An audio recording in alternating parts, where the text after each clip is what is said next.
the Italian Football Podcast. Penultimate question. Nikolaj Lindeberg says, "Hi guys, hope you guys got through to 2025 well.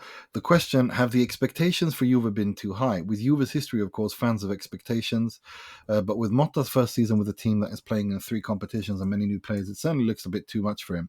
I know that he also has to deal with several injuries, but how much of Juve's dropping points do you think is based on too high expectations? Should the directors have some of the blame? Thanks for the great pod. Always a joy to listen to. Kind regards, Nikolaj." Well, thank you for the kind message, and hope you got through to 2025 all right too.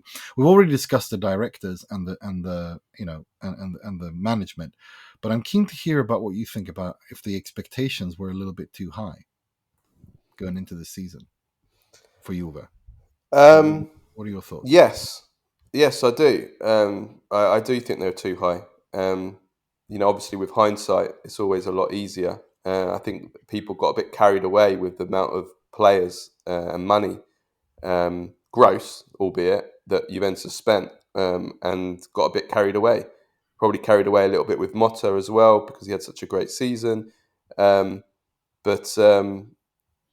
when you look at it with hindsight now, I definitely. Lots of people were saying Juventus should win the title, or had them as favourites to win the title, which I always thought was ridiculous to go that far.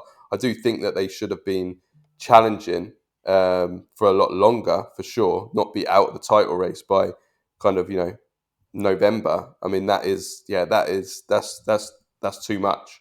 But the idea that a team that got revolutionised so much, going from one style of play, basically catenaccio, to possession football overnight with such a young team, like the youngest Juventus team, youngest team in Serie A.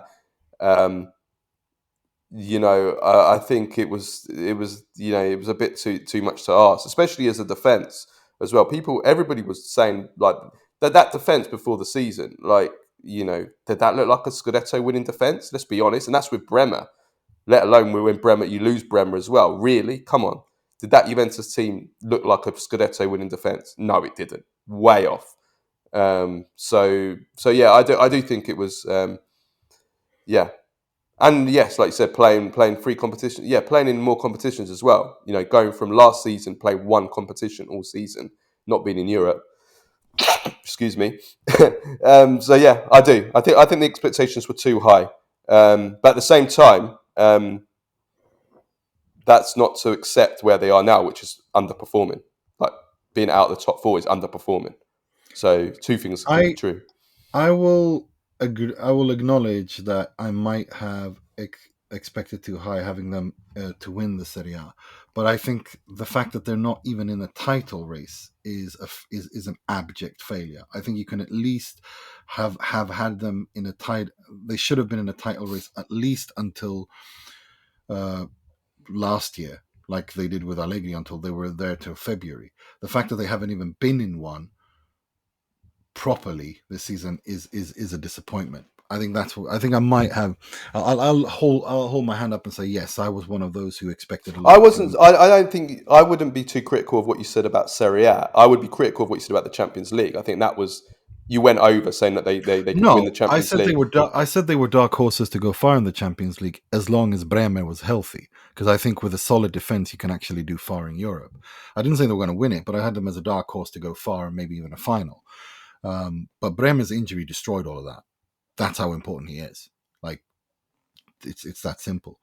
But I do think that I was a little bit too quick to jump the gun a little bit on them being winning the Serie A this season. Yes, I think so. I think what's killed them is like the one guarantee, and it's the one guarantee that I expected from Juventus this season, is that they would have a top class midfield and maybe even be competing for the best midfield in Serie A. I think there was a very real possibility as the season started that Juventus were going to have the best midfield in Serie A. It's easy to say in hindsight, Juventus' midfield, blah, blah, blah. At the beginning of the season, I think most people, and I think we both thought that, and I don't think there's anything wrong with thinking that Juventus would have the best midfield. Now, if you have the best midfield in the league, then from that, you should win the things league. are possible because the midfield, exactly. midfield is the most in modern football. I didn't think they were going to have by far the best. I think they were going to have one of the best midfielders. I thought that there was a possibility if things came together right that they would have that they could have the best midfield in Serie A, especially play under a manager like Motta who dominated possession with Bologna, who hardly had an outstanding midfield. You know, he was dominated. They think they had the second most amount of possession in Serie A last season, Bologna. So I thought that a Juventus midfield with Coop Miners, Douglas Luiz, Thuram being added to, you know, Locatelli, you know, Fagioli, like lots of depth that they had in midfield. I thought that that midfield would just be dominated, and I guess they have still possession-wise, they still have controlled things quite a lot, but it's not been, you know, Coop Miners and Douglas Luiz have failed so far, given the money they've put. I mean, Douglas Luiz a complete failure. Coop Miners really a big disappointment so far, given the money and expectations. So, you know, I think I wouldn't be critical of either of us for getting that wrong, because I think everybody expected the midfield to be a big success, and then from there, who knows? But overall, though, yes, I think there was too much expectation. Good question, Nikolaj.